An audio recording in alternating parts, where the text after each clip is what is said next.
Olá, boa tarde para você que nos acompanha. Seja muito bem-vindo. Você confere agora os destaques internacionais. A Pfizer e a BioNTech iniciaram um recrutamento para os testes clínicos sobre a segurança e a resposta imune da vacina anti-Covid específica para a variante Omicron em adultos de até 55 anos. As informações foram detalhadas em um comunicado divulgado pelos laboratórios. A direção da Pfizer já havia declarado que o grupo farmacêutico poderia estar preparado para solicitar a aprovação regulatória da vacina em março. A diretora de pesquisa de vacinas da Pfizer, Catherine Jansen, afirmou que, embora os dados atuais mostrem que os reforços da vacina original protegem contra formas graves de Omicron, o laboratório prefere atuar com cautela. O Gur Sahin, diretor executivo do laboratório alemão BioNTech, afirmou que a proteção da vacina original contra a Covid leve e moderada pareceu diminuir de maneira mais rápida no caso da Omicron.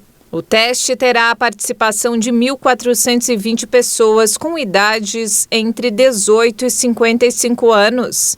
Os voluntários são divididos em 3 grupos que vão intercalar as vacinas anti-Covid originais com as próprias para a variante. O imunizante da Pfizer-BioNTech foi o primeiro autorizado nos países ocidentais em dezembro de 2020. Cuba iniciou o processo para que 2 de suas vacinas contra o coronavírus obtenham o aval da Organização Mundial da Saúde. A ilha caribenha é o único país latino-americano a desenvolver sua própria vacina.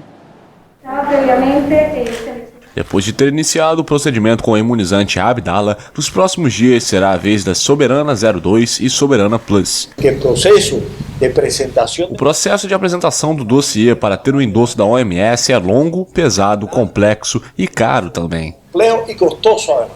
Em julho passado, a autoridade reguladora cubana autorizou o uso emergencial de Abdala, a primeira vacina contra o vírus da América Latina, depois de ter verificado uma eficácia superior a 92% contra o risco de contrair a doença com sintomas. Um mês depois, autorizou a Soberana 02 e a Soberana Plus. Sob o embargo dos Estados Unidos desde 1962, a ilha começou a desenvolver seus próprios imunizantes na década de 1980 e hoje quase 80% das vacinas incluídas em seu programa de imunização são fabricadas em território nacional. Quando tivermos o aval das publicações científicas no mundo e depois tivermos o aval da OMS, sempre haverá alguém que dirá: essas vacinas cubanas devem ser observadas com cuidado para que não tenham um chip para nos transformar em comunistas. Para volvernos comunistas a todos. Vélez destacou que a OMS também considera a consistência do número de doses produzidas, aspecto no qual a ilha está trabalhando, e detalhou que durante 2021 o país produziu 37 milhões de doses. Mudando de assunto, os portugueses começaram a votar antecipadamente para as eleições do dia 30 de janeiro. O primeiro-ministro socialista Antônio Costa é o favorito, embora sua vantagem sobre a oposição de centro-direita tenha diminuído. As eleições foram convocadas pelo presidente conservador Marcelo Rebelo de Sousa na sequência da rejeição do orçamento do executivo, que é minoritário, pelos seus antigos aliados da esquerda radical. O primeiro-ministro Antônio Costa, que votou neste domingo no Porto, é o favorito, embora sua vantagem sobre a oposição de centro-direita tenha diminuído.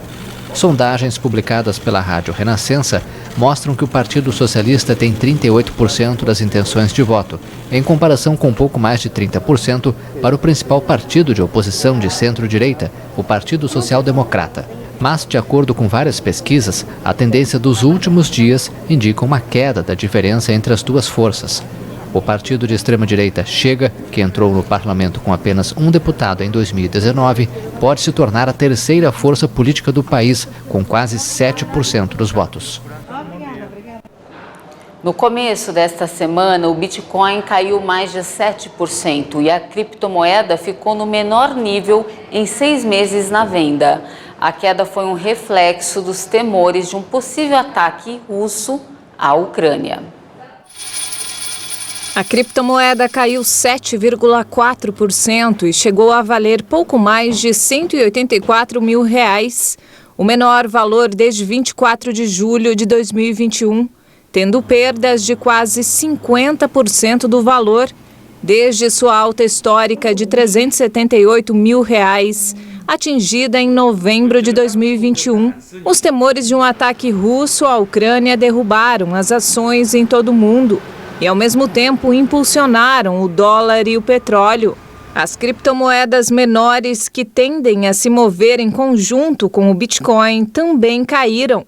As principais mineradoras listadas nos Estados Unidos caíram entre 7,3% e 12% nas negociações de pré-mercado. O Departamento de Estado dos Estados Unidos disse que estava ordenando que os familiares dos diplomatas deixassem a Ucrânia, em um dos sinais mais claros até agora de que as autoridades americanas estão se preparando para uma ação russa agressiva na região.